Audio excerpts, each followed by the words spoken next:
안녕하세요. 저는 30대 후반의 서울에 살고 있는 직장인이자 아이 아빠입니다. 최근 저에게 생긴 일련의 사건들로 인해 많이 힘들기도 했고 많은 생각을 하기도 했네요. 누군가에게 속 시원히 터놓고 말할 수도 없는 내용이라 익명으로나마 이렇게 털어놓습니다. 먼저 제 속사정을 모르시는 분들이 듣기에는 너무나 당혹스럽게 들릴 수도 있으실 거고 저를 비난하실 수도 있으리라 생각됩니다. 하지만 저는 최선의 방법을 선택했고 그 책임은 오롯이 제 몫으로 남았네요. 오랫동안 고민해온 제 이야기를 한번 해볼까 합니다. 저희 부모님께서는 제가 어릴 때 사고로 돌아가셨습니다.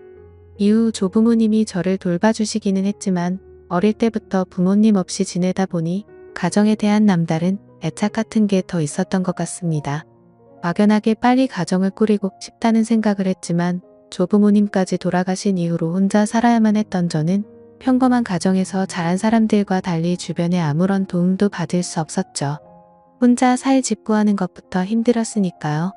그렇게 살다 보니 내 가정이라는 것에 대한 욕심도 조금씩 내려놓게 되더군요. 그런데 그렇게 어렵게 살아온 제가 몇 년 전에 결혼을 할 수 있었고 얼마 시간이 지나지 않아 예쁜 딸아이의 아빠까지 되었습니다. 세상을 다 가진 기분이었죠. 저와 12살 차이가 나는 아내는 해외여행 중에 처음 만났습니다. 요즘이야 자유여행이 유행이지만 낯선 외국 자유여행이 자신 없었던 저는 여행사의 관광 상품을 통해 여러 명이 같이 여행을 한 것이었는데 그곳에서 만난 그녀는 친구와 함께 왔더군요.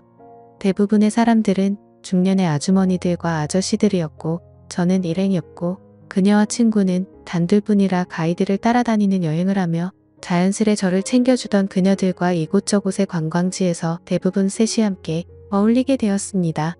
그때까지만 해도 그녀와 그녀의 친구는 저보다 한참 어린 동생이라서 귀엽게만 보았죠.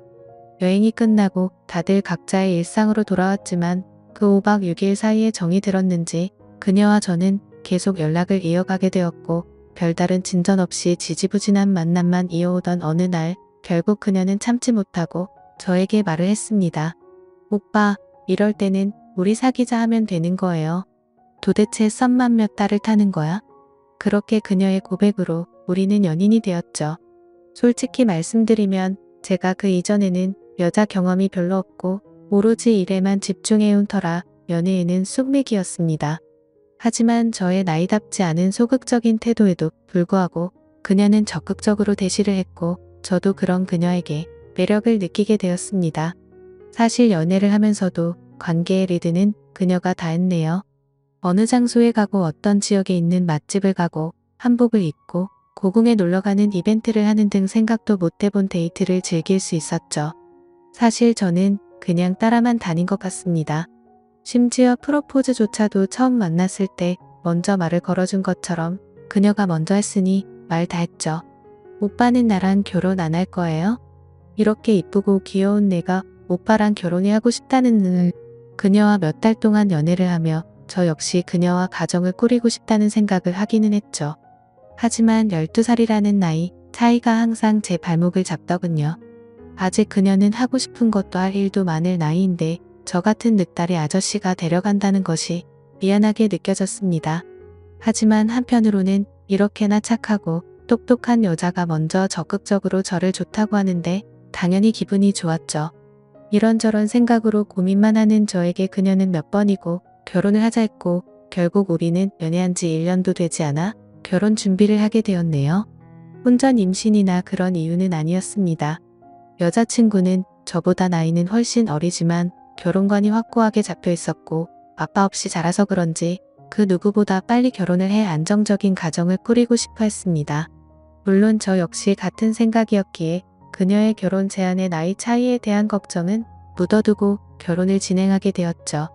이후 여자친구의 집에 인사를 드리러 간 날 저는 처음으로 장모님을 뵙게 되었습니다. 사실 여자친구는 아버지가 안 계십니다. 여자친구가 아주 어릴 때 돌아가셨다고 들었죠. 그래서 여자친구는 아버지의 얼굴조차 모른다고 했습니다. 그래서 그동안 혼자서 딸을 키우셨을 장모님을 생각해서 홍삼 선물 세트와 과일 바구니를 들고 인사를 갔죠. 한우도 사가려고 했는데 장모님이 고기를 즐기지 않는다고 하더군요. 그리고 장모님을 처음 뵌 순간 저는 충격을 받았습니다. 어머님이라고 호칭을 부르기조차 민망할 정도로 너무나도 젊고 청초하신 느낌의 여성분이셨으니까요.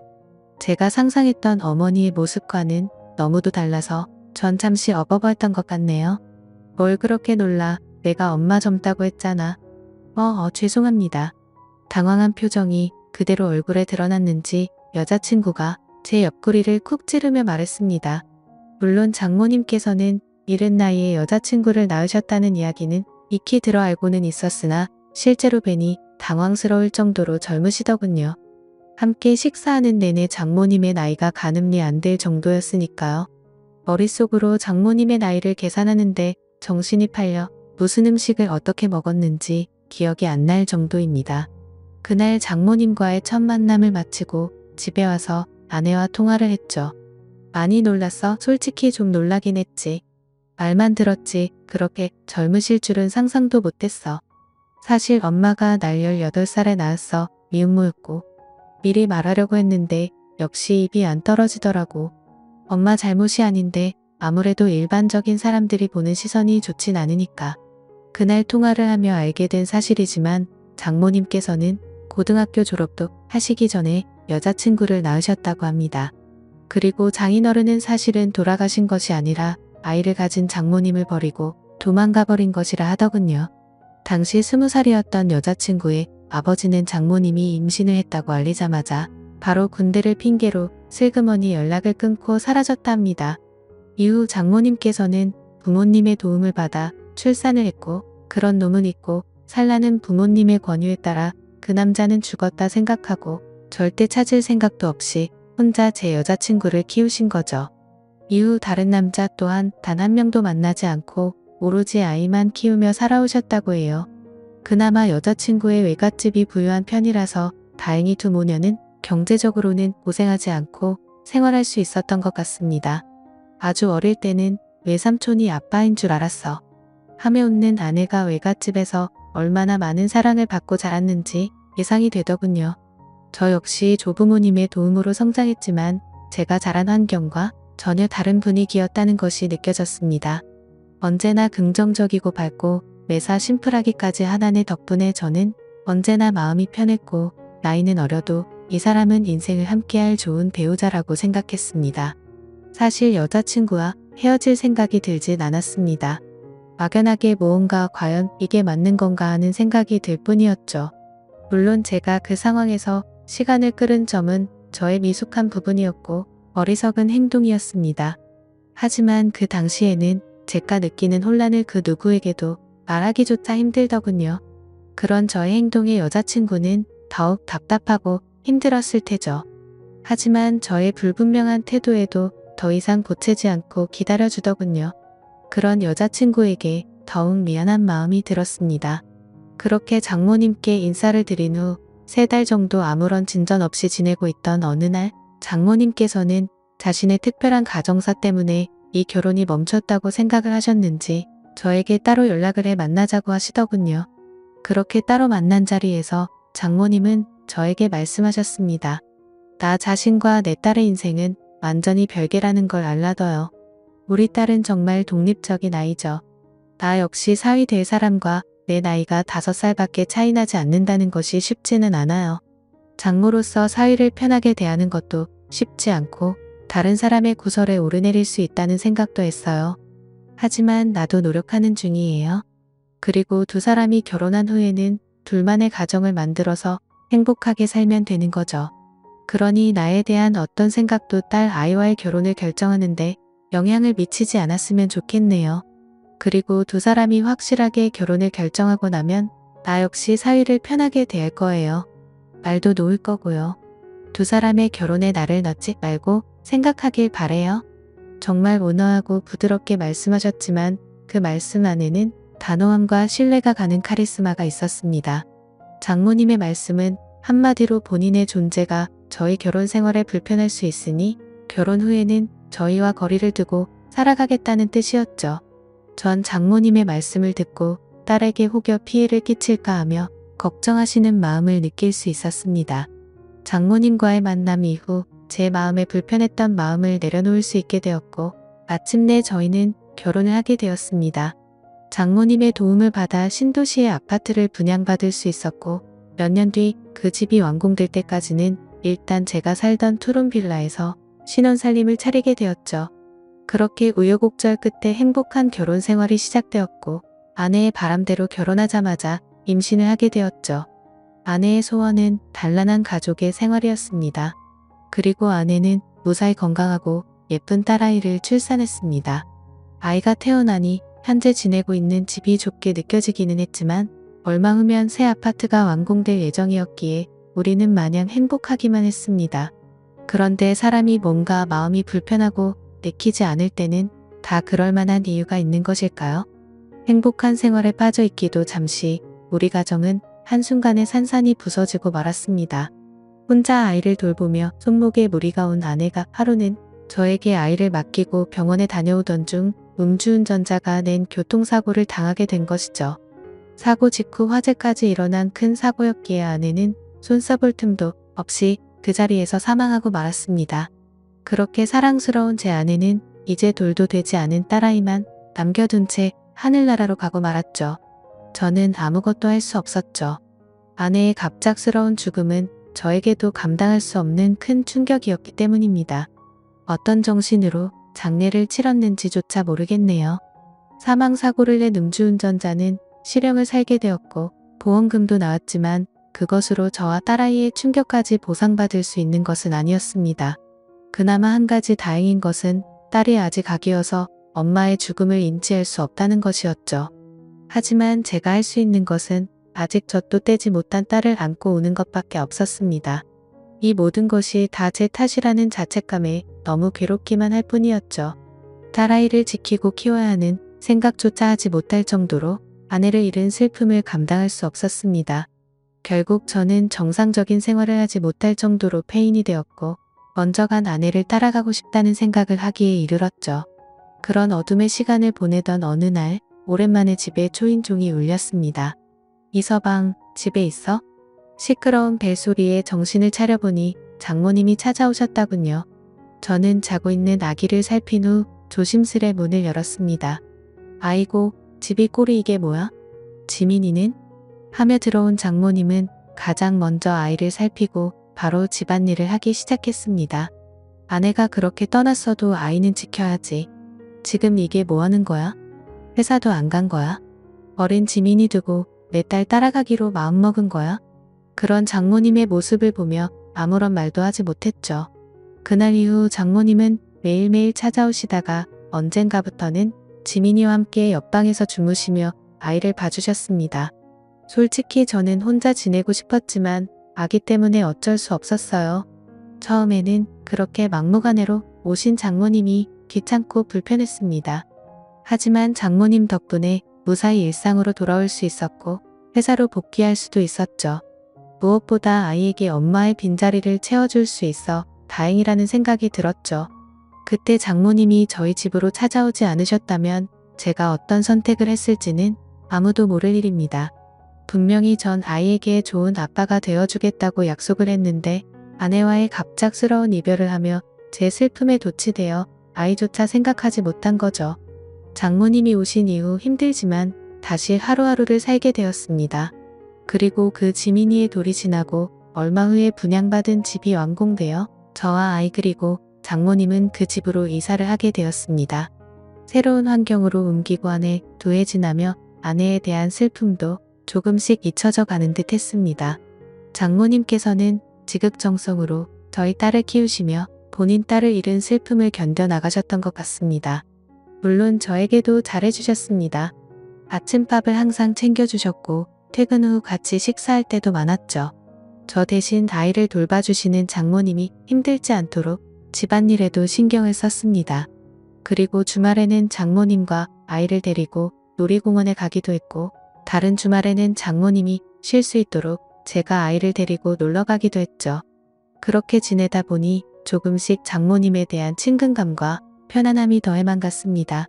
그리고 저희 딸은 장모님의 보호 아래 무럭무럭 자라서 5살이 되었습니다. 그러던 어느 날 퇴근길에 제가 장모님 드리려고 맛있다는 빵집에 들려 빵을 사다 드렸죠. 이 집 빵이 맛있대요. 좋아하실 것 같아서 사왔어요. 장모님은 한 입 베어 드시고는 어머 정말 맛있네? 한번 먹어봐. 하며 너무나 자연스럽게 빵을 잘라 제 입에도 넣어주시는데 받아 먹으면서도 흠칫하는 기분이 들더군요. 사실 이런 것은 연인이나 부부 사이에서나 할 법한 행동이었죠. 장모님 역시 본인의 행동에 순간 겸연쩍 하시는 것 같았습니다. 정말 맛있네요. 많이 드세요. 하며 어색한 목소리로 무마하기는 했지만 다시금 머리가 복잡해져 왔습니다. 사실 지금 딸아이가 장모님을 엄마로 알고 있거든요.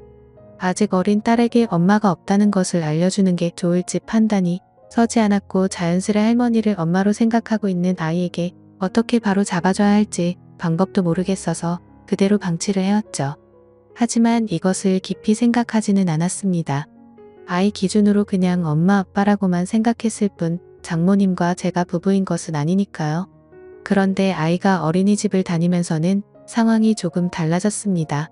입소는 제가 시키기는 했지만 장모님이 아이의 등하원을 해주고 계시기 때문에 자연스럽게 엄마들 사이에서도 장모님이 딸의 엄마가 되어 있었죠. 그리고 놀이터에서 아이들이 놀 때도 장모님이 아이의 엄마로 인식되어 있었습니다. 하지만 저도 장모님도 이것을 굳이 바로 잡으려는 노력을 하지는 않고 지냈네요. 그러던 어느 날 조금 이른 퇴근을 했더니 아이가 놀이터에서 놀고 있더군요. 그리고 장모님은 아이 엄마들과 함께 어울리고 계셨습니다. 놀이터로 다가가 아이 이름을 부르자 아이가 아빠하며 쪼르르 달려와 안겼고 함께 있던 엄마들은 당연하다는 듯이 지민이 아빠시구나 안녕하세요 하고 인사를 하더군요. 그리고 장모님에게 지민 엄마 얼른 가요 지민 아빠 오셨네 라고 말했습니다. 저는 그 대화를 듣고 뜨끔하는 생각이 들었지만 아무렇지 않은 척 조용히 목례를 하고 돌아섰고 장모님 역시 먼저 들어갈게요 하고 저와 아이와 함께 집으로 들어오셨죠. 그날 이후 장모님도 저도 서로 그에 대한 이야기는 한 번도 꺼내지 않았습니다. 하지만 머릿속이 복잡해지는 것은 어쩔 수 없더군요. 사실 이 아파트로 이사한 이후 장모님과 저는 잠자리만 하지 않았지 거의 부부처럼 지내왔습니다. 알고 지내는 이웃 주민들 거의가 저와 장모님을 부부로 생각하고 있다면 말 다 했죠. 저희 장모님께서 나이 많은 어르신 같은 느낌도 아니고 솔직히 제가 친하게 지내는 선배가 저희 장모님과 동갑입니다. 심지어 장모님이 더 어려 보이기까지 하고 성격도 옷 입는 스타일도 훨씬 젊고 세련되었죠. 장모님이 점점 여자로 보이는 것 같아 혼란스러운 기분을 감출 수가 없었습니다. 착하고 여린 데다가 아름답게까지 한 장모님이 아니었다면 제가 혼자 어린 피덩이인 딸을 어떻게 키웠을지 상상조차 되지 않습니다. 이 부분은 장모님께 너무나 감사드리죠. 저의 솔직한 심정을 장모님께 말씀드리고 싶다가도 마음이 정말 어쩔 줄 모르겠고 복잡하기만 했습니다. 저의 이런 고민을 장모님께서 어떻게 받아들이실지 알 수가 없었죠. 하지만 저는 결정을 내려야만 했습니다. 어차피 진실은 언젠가 모두 드러나게 되어 있고 딸아이도 언제까지 속일 수는 없는 부분이었죠. 장모님, 잠깐 말씀 좀 나누시죠. 딸아이 옆에서 잘 준비를 하시던 장모님을 불러 거실에서 대화를 하게 되었습니다. 지민이가 장모님을 엄마로 알고 살게 해도 되는 건지 오랫동안 생각을 해봤어요. 나도 그게 걱정이야. 처음에는 그냥 엄마가 없다는 것이 안타까워서 그리 알게 두었지만 지민이가 바깥 활동을 시작하니 사위가 남편이 되어버리네 하며 씁쓸하게 웃으시는 장모님께 죄송한 마음이 들었습니다. 저 때문에 죄송합니다. 이 서방이 죄송할 게 뭐가 있어.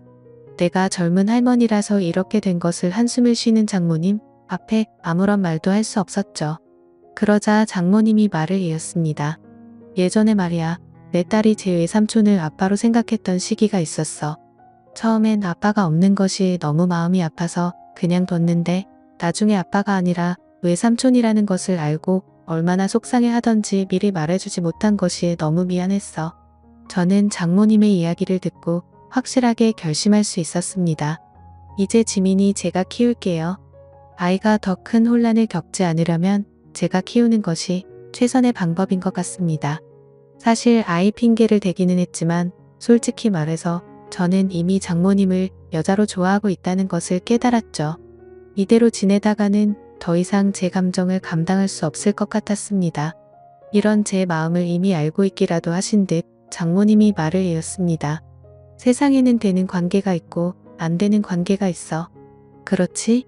나도 이 서방에게 참 고마운 마음을 가질 수 있을 것 같아. 하늘로 간 딸에게도 손녀에게도 좋은 할머니로 남게 해줘서 정말로 고마워. 정말로. 그렇게 장모님은 저희 집에서 나가셨습니다. 다시 본인이 살던 집으로 돌아가신 거죠. 물론 아이는 갑자기 엄마가 없어진 것을 받아들이지 못했습니다. 한참을 힘들어 하더군요.